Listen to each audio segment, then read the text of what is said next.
Hi and welcome. This is Anna Bevan Gravely with NCFREE, and I'm joined by Sonja Nichols, who is running in Senate District 37. Before we get started, Sonja, is there anything that you want to share with our members? Well, I want to thank you, Anna, for your willingness to do this interview with me. I tend to think that I am the funniest of funny, but a lot of the things that we'll be discussing today are not. They're serious. And so I am a usually very happy-go-lucky person. I take everything concerning God, Jesus, and the Holy Spirit very serious. I take things concerning our North Carolina state, everything about it serious. And so what I'm hoping that you all will learn about me is that while I am new to politics, I am not new to leadership. I am not new to management. One of the things that people don't know about me is I'm an excellent cook. I'm one of the best cooks ever. I think I am Julia Childs and B. Smith reincarnated. If I was thinking about, I guess the newest thing, Memorial Day weekend, barbecue. I'm sorry, y'all. I am a Texas barbecue kind of girl. North Carolina's pretty good. I'm a Texas barbecue kind of girl. Just thought I'd add that. Awesome. Thank you so much. And yes, as we're filming this, it's right after Memorial Weekend, so we're all like fresh off of sun, and I feel like I even have a slight tan, which is very hard. Someone with my skin tone to get that. But anyway, we're going to dive right into the questions as we digress. Have you ever owned a business or been in a management position within a business? Yes. And so I currently am the president and owner of Nichols Enterprises. It was a company that I started a few years ago. I am a big supporter of our military. I love our military veterans. My grandfather was a sergeant, a military police officer during World War II. And what I saw was as we were having our veterans, both men and women, come back to the United States, I really saw that as an opportunity to utilize that skill set that we as a country have put into them, just the honor and valor, their desire to want to get a job done, their ability to keep their head on a swivel as they watch from a security standpoint, those things that are going on around them. I thought, wouldn't they make wonderful security officers for our country? So I have had the wonderful ability to do that. I would have to say I've learned a lot in that process. Being an entrepreneur is not easy. It's not as easy as people make it out to be. And I've had to transition that business because I began meeting a lot of new business owners, small business owners, minority-owned business owners, women-owned business owners, and just watching the process all of us have had to go through. I have now transitioned my security guard business into an angel fund investment company. I have learned that there are so many different individuals who have tremendous ideas that they want to move forward, but every now and then they just need a little bit of money to move forward. Not the gigantic loans that you hear about, oh, I need $1 million or something like that. Sometimes they need something as simple as funding for a strong business plan so that they can go out into the market to secure loans, to get other types of equity, private equity, venture capital. They need to be able to have that one more step to go forward. And so I feel like God has put me in a place to be more of a support and help that way, having gone through the headaches they're going through. Yeah, that's a great perspective. Would you say that the current level of state and federal taxation is too high, too low, or just about right? Well, I have to admit, before COVID-19, I would have said, I think that we may be just right, but I also feel that it could always be lower. I think that right now, we need to take a pause, and we really do need to assess.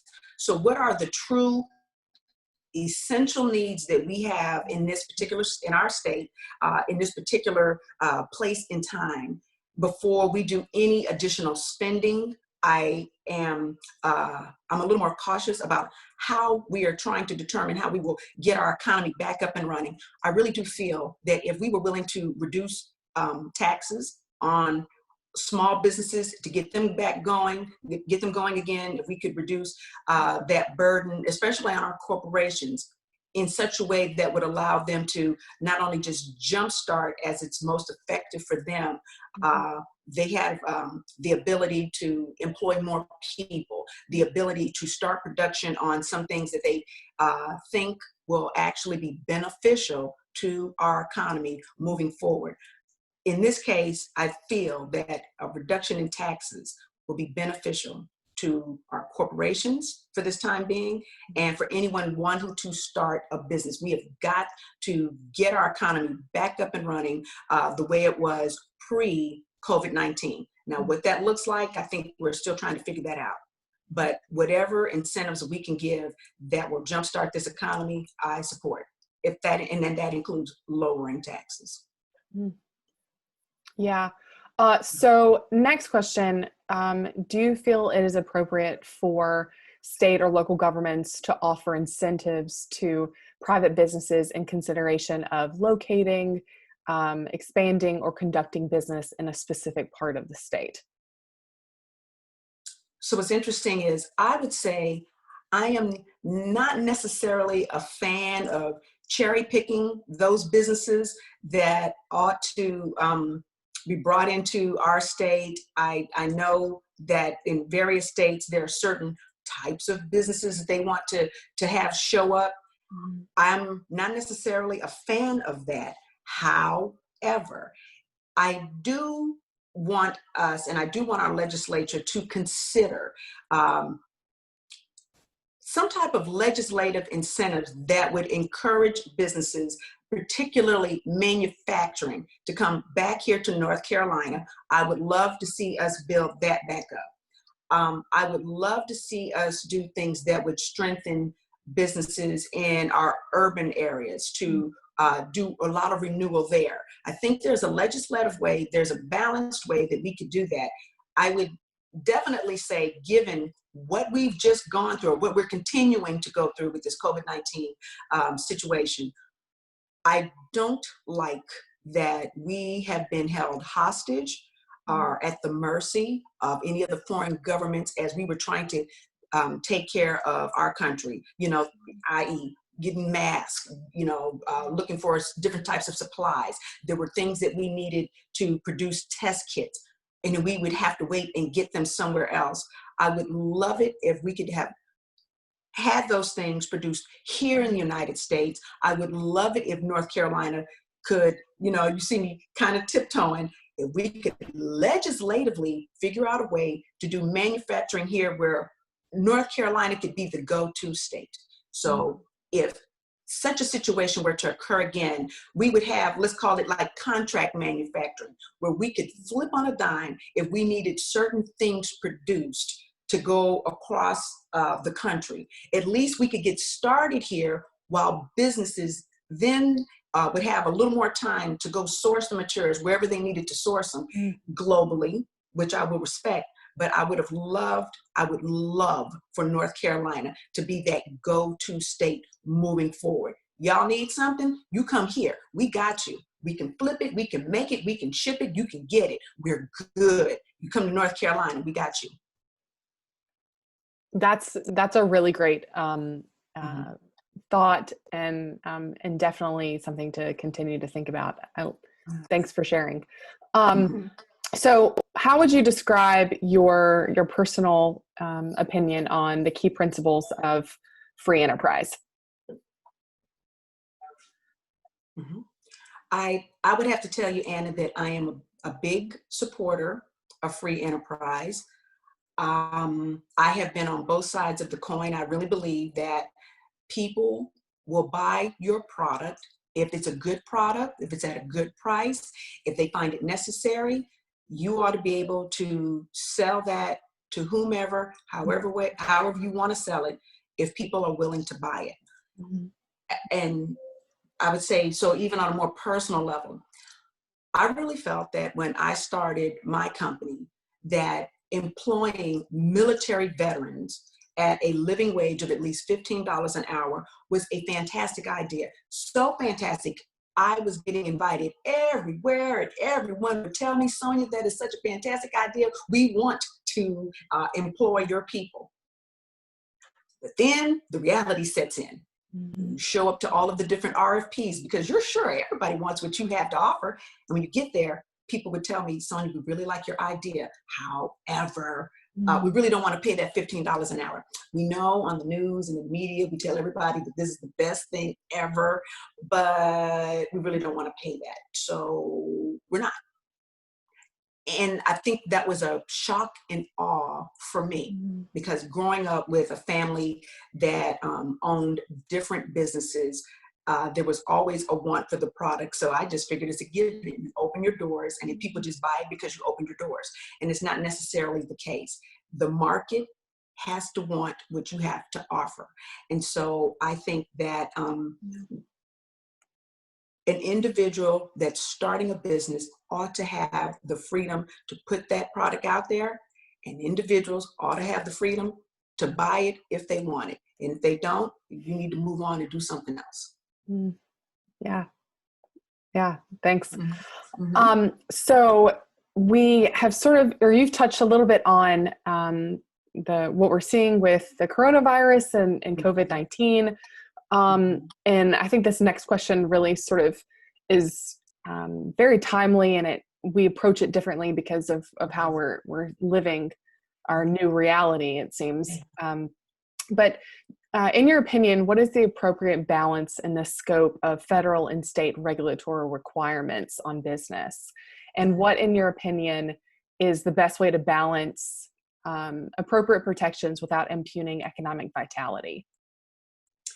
That one, if there was ever a time that we definitely have to have a balance on how we move forward, this time is now as it relates to state regulations, federal regulations.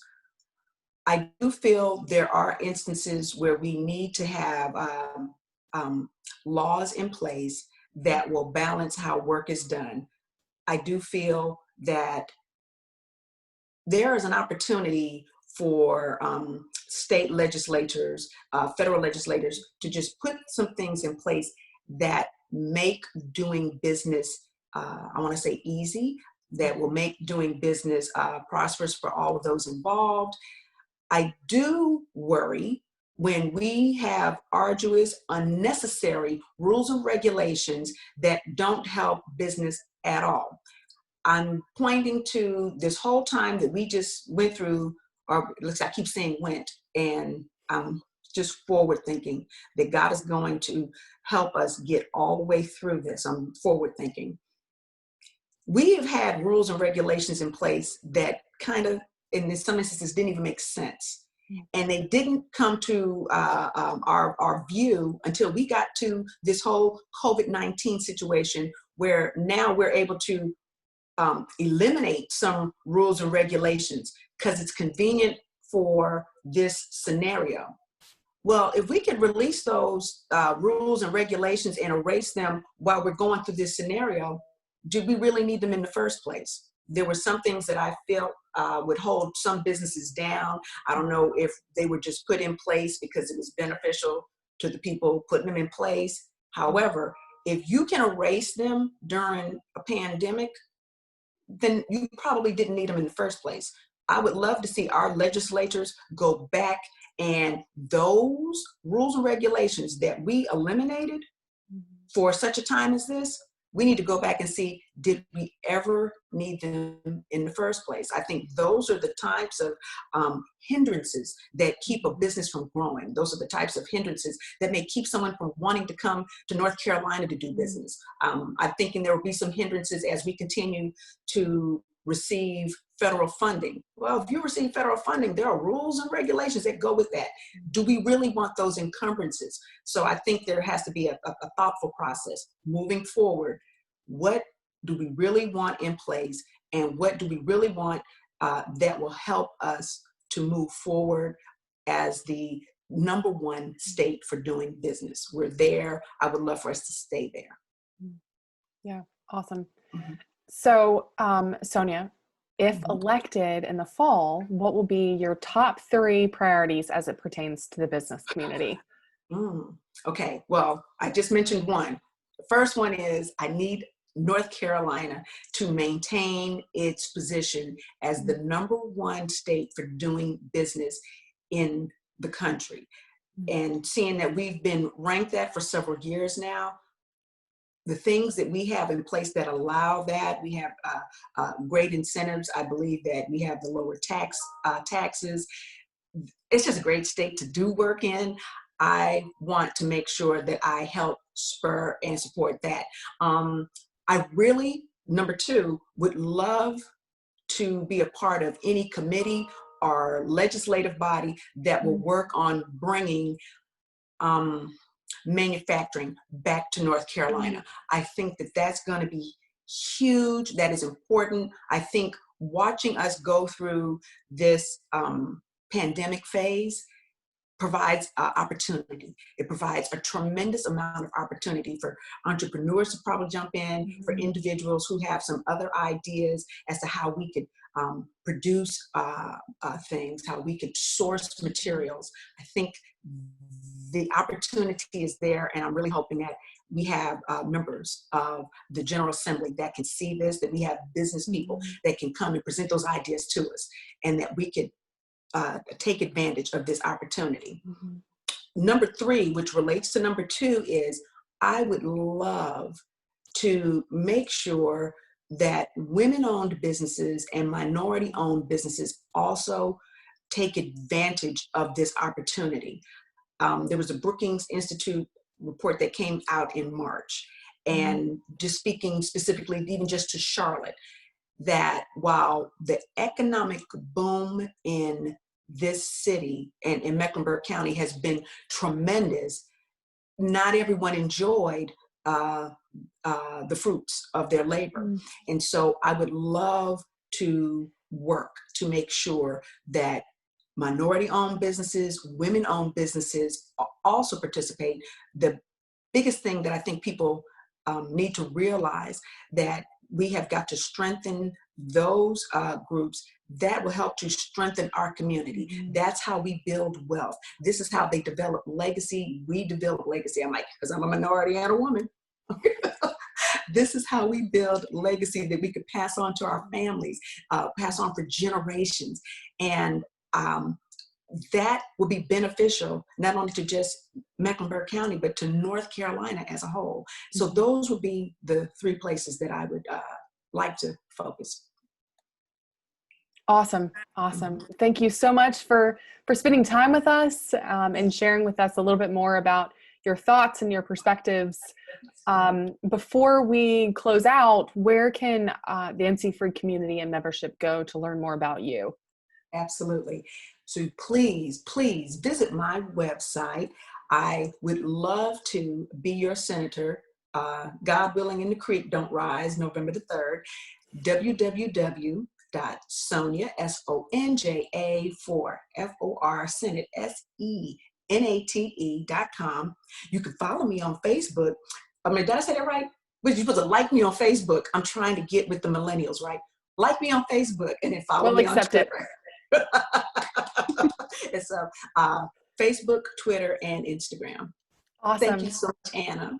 Yeah, thank you so much. Have a great rest of the day, and good luck on the campaign trail. Thank you, thank you, thank you. God bless you. You too. Bye-bye.